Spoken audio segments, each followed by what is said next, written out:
Morning, angels. So it is about 7 o'clock. I figured right now would be the best time to share. Aislinn's still in bed. So I was going to do it yesterday. I apologize. It was a really busy day. And last night I spent some quality time with Aislinn, and we made dinner together and did our bedtime story and all that, and he ended up going to bed a little bit later, and I worked on my book last night, and I wasn't in the mindset. I'm never in the mindset to talk about this, but I'm only going to talk a little bit here and there. Like I said, I'd rather you just read it when my book comes out.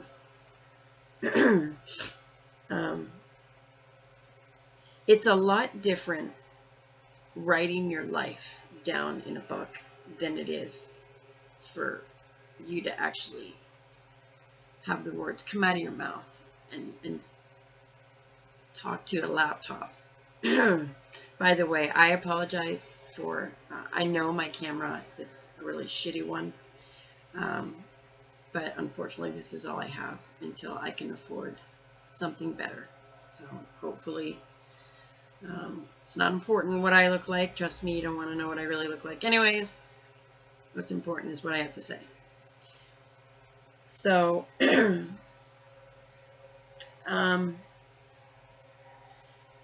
I guess I'll tell you about the first rape. You know, it's funny, up until,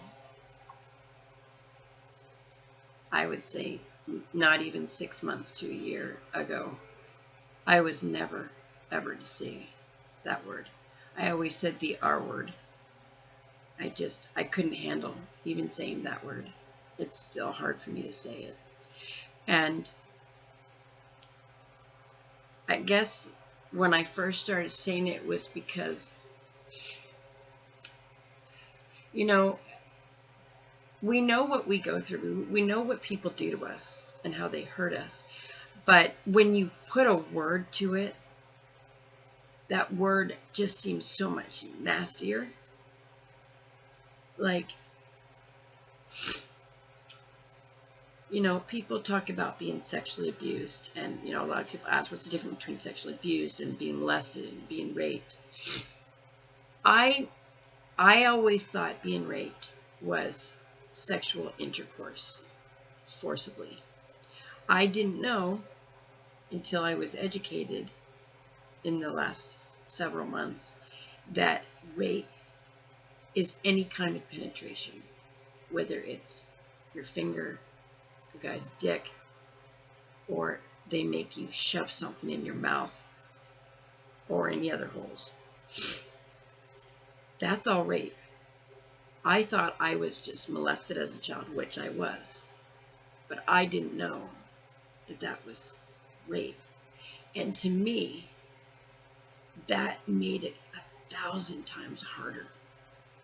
I don't know why. It's just a word. But words are the most fucking powerful entity on the planet. And that's why writing books is so fucking powerful and important for people to share their stories, to bring awareness. You know, when we're kids, and, you know, we have parents that we love, and it doesn't matter how they treat us, we love them unconditionally because they're our parents. We expect them. We're innocent. We expect them to love us, to nurture us, take care of us, feed us, clothe us. As children, we are incredibly selfish because we truly believe the whole world revolves around us. And despite the fact that I was neglected, I felt like I didn't even exist, that my brothers were so much more important and I could never measure up to them. My life seemed normal to me. When you're a child, you think everybody lives the way you do. And you believe that your parents will protect you at any and all costs.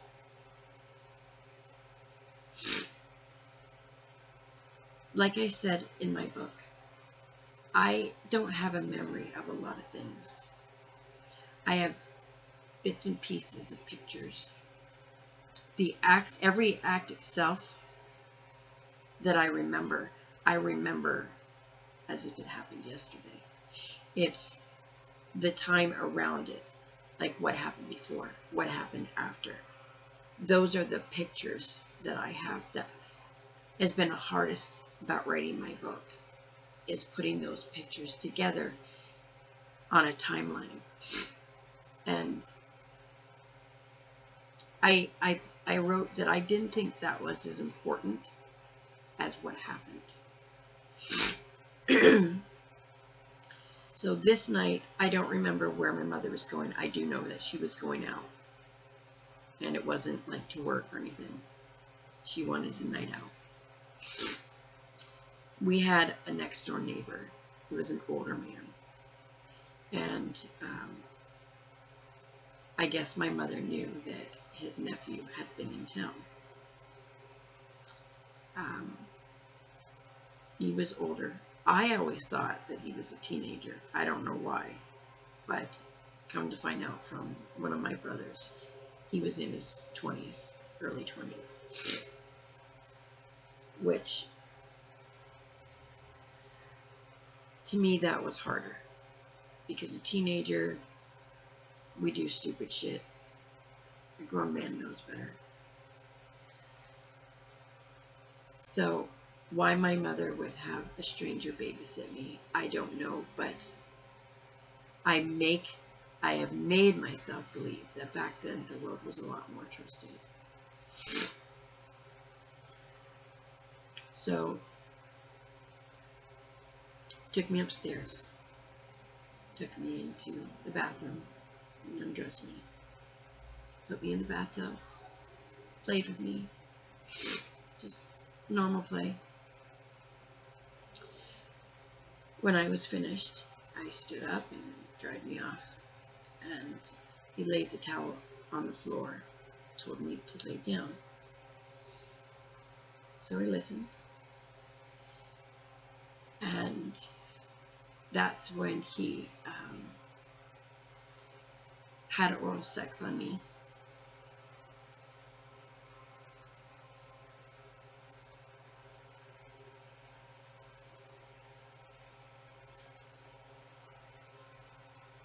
I got up, and he made me do the same, but I didn't want to. And he kept insisting. And then, this is why I didn't want to tell this story, but the reason I'm telling this story is because we already have an immense, a disgusting, immense amount, I can't even think of the word, of shame and guilt. But when you add something like this to it, this part was probably the hardest part, dealing with it my whole life.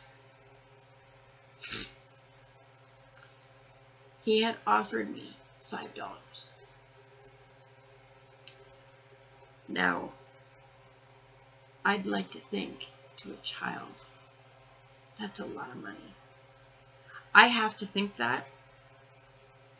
I have to make myself think that, because to give in to that, even though I was only 6, still makes me feel like a whore. And I know that's fucking twisted, and I know that's not right, but that's how your head works. So eventually I said, okay. As soon as I started, I wanted to stop. I remember gagging. I was a little fucking girl. I didn't think it would be this hard, because I don't talk about this. I don't talk to anybody. It's easier because I'm in front of a camera. I've got nobody here. But it's so different when you're writing it down. I wanted to stop, but he had my head there.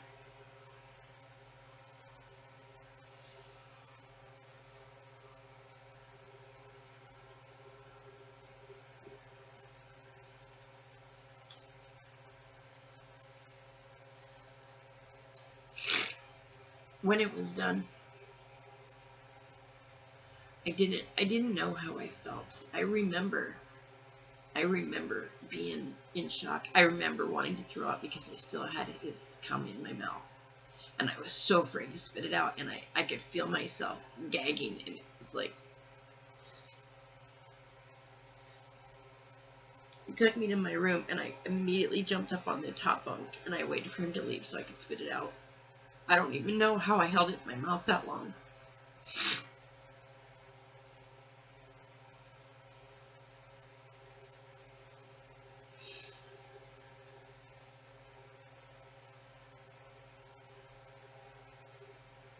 I spent more than half my life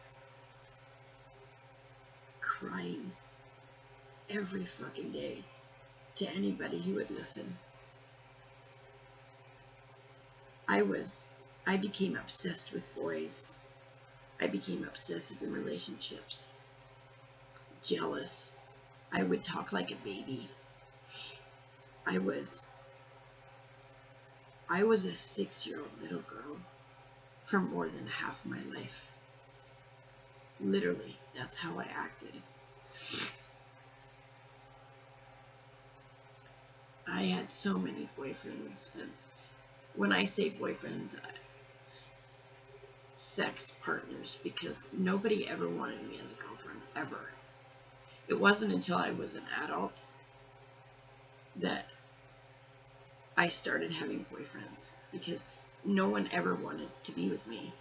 They just wanted to use me for sex, and to me that was love. And I fell in love with every fucking boy that ever had sex with me.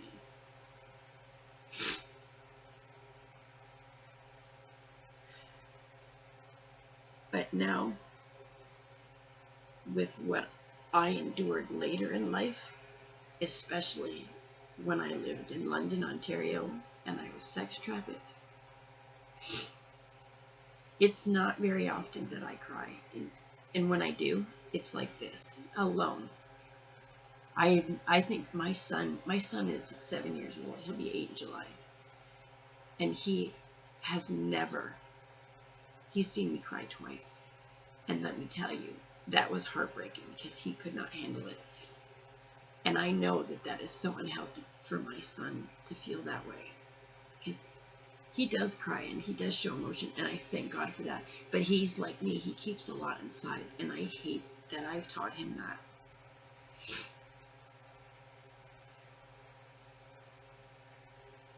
But I've become so numb that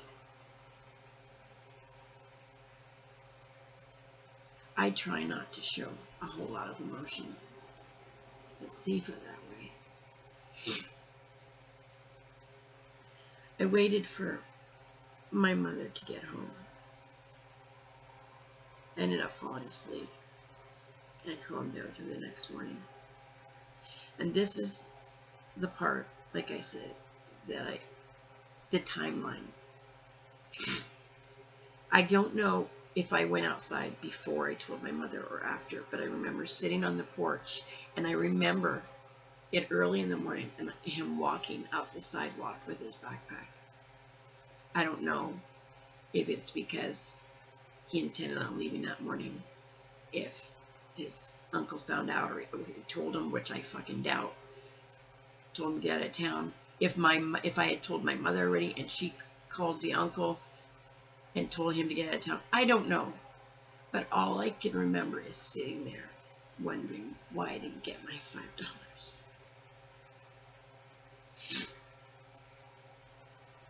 I remember his uncle sitting at the table and my mother telling him.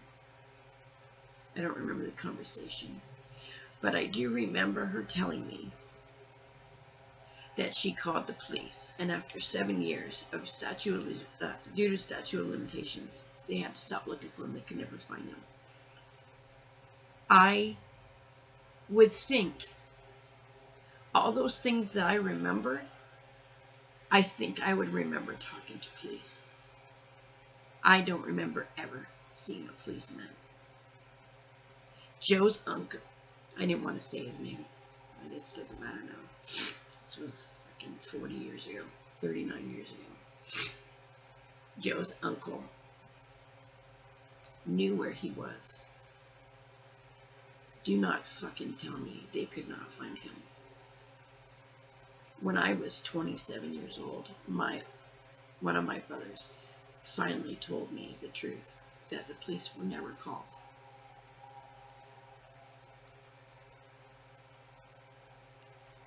I'm a mother of 4. I have 4 children. I haven't been the best mother. I have not been there for 3 of them because of my life. But I know that I would not be alive today if it wasn't for them. They're the only reason why I did not put a bullet in my head. Them, and one man in particular that became my guardian angel over the years, that literally, and I mean this literally, saved my life more than a couple times. And I know that when it comes to my cubs, now, those of you that don't know me, when I say my cubs, that means my children. I have a couple of best friends that I've had for over 20 years. And my guardian angel. I consider them my cubs. I don't let people into my family at all. It would have to be an extreme situation for me to do so. When I think of my cubs, there is nothing on this fucking planet that would ever keep me from hunting down anybody that hurt any fucking one of my cubs. I would go to the ends of the earth to find them, to fight for them, to give my life for every single one of them. People say that. I fucking mean it. In a heartbeat. I have grandchildren now.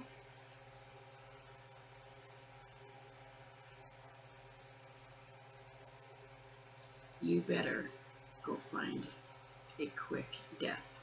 May a quick death find you fast. Because if anybody ever hurt any of my cubs, it would be a slow, painful death, and I'd be glad to get death row.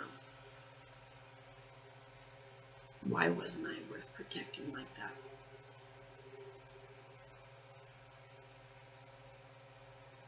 Maybe I wasn't worth it to her. I do know for the next 40 years, not 40, because I severed ties with her a few years ago. But I'd say for the next 38, 39 years, I fought to make my mother love me. I prayed for her to love me, to show any inclination that she cared. And I'm not saying she didn't. Maybe she did in her way. But it would continue to happen. And a couple of times, it would be because of a situation she put me in.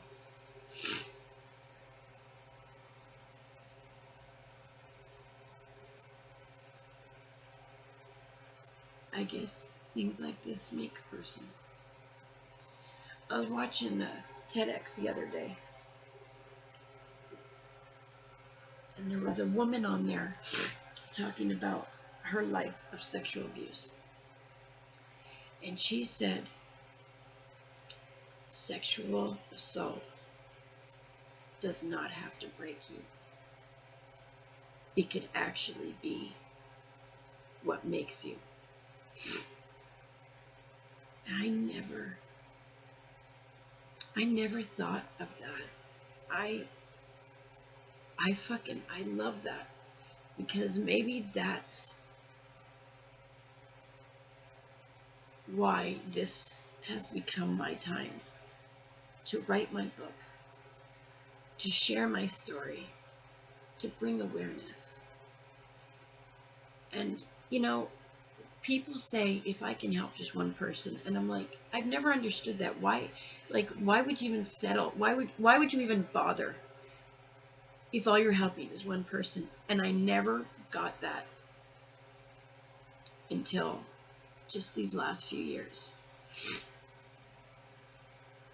And that one person that you save could be the one person that ends up saving others. Maybe just one, but then that person saves one, and that person saves one, and then all these people are being saved who otherwise wouldn't have been saved if that one person hadn't come forward and shared their story. So I want to be that one person that my guardian angel saved, and for me to be able to save one person that may be able to go on and save someone else. That's my hope. I cannot live if my life was for nothing. My life will always have meaning because of my cubs. But to just sit and work a 9-to-5 job and not do anything important with my life, and my life to have been for nothing. I went through all of that for nothing, to just work a 9-to-5 job and just live an ordinary life. I couldn't do that. I can't. I don't have anything. I hate to say it, but I couldn't live my life like that. My cubs deserve to have the better life than what they're living. And I'm going to do whatever it takes to make that happen. And I will never stop until they all are financially stable. They're happy. They live where they want to live, in the house they want to live in, drive the car they want to drive. They're living their passion, whatever it is, that they are all blissfully happy. I will never stop until that is a reality for each and every one of them. And I'm able to help others in the process.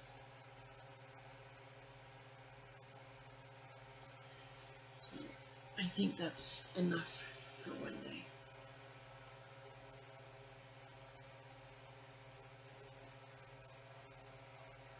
I'm going to go get my son ready, drop him off at his nanny's,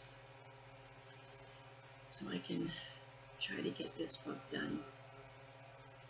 Once I get this book done, I could just sigh of relief. Then I can just focus on me, my health and fitness, focus on spending time with Aislinn, and hopefully my book will be good enough to get published.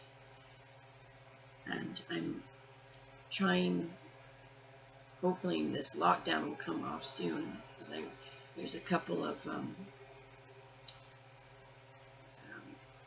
rape centers here that I wanted to go talk to about how to start my own fundraiser and campaign.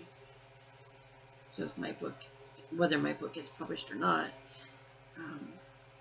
it will definitely help, because then I can combine them, and I can travel and go to speaking engagements and talk on behalf of other women, children, men, boys, girls, all of them, because like I said before, sexual violence happens to everyone. But that's my dream. So baby steps. Anyways, I had to go work out too, and I need that right now. I need to just get out of my head and focus on my fitness, and today's going to be a bad day for me now that I've talked about this, because I don't like talking about it. But I know I have to get used to it. It's important that I get used to it, because I know I'm going to have to tell my story a lot. So, if any of you are triggered by this, which I'm sure you are, please, I am begging you, please message me, message a family member or a friend, call a counselor or somebody in your area. If you need help finding help anywhere, I don't care where in the fucking world you are, let me know. Message me privately if you want to. Either comment below or message me privately, and I will find you the help you need, or even if you just want somebody to talk to. Okay? Please reach out to me or somebody. Know that you are not now and not ever will be alone. Okay? I want to thank you so much for listening to my story. Part of it. And know that this is a safe place, and I will not tolerate anybody coming on my channel and making anyone feel sad, uncomfortable, angry, disrespected, anything whatsoever. I will not fucking tolerate that. Whoever comes on here, I consider a member of my family, the Cub family, at least here on social media, and I'm very protective of my family. So I will not tolerate anybody hurting anybody coming on here. Okay? We need to band together, stick together, and be there for each other, and end sexual violence. I love you. Please be safe.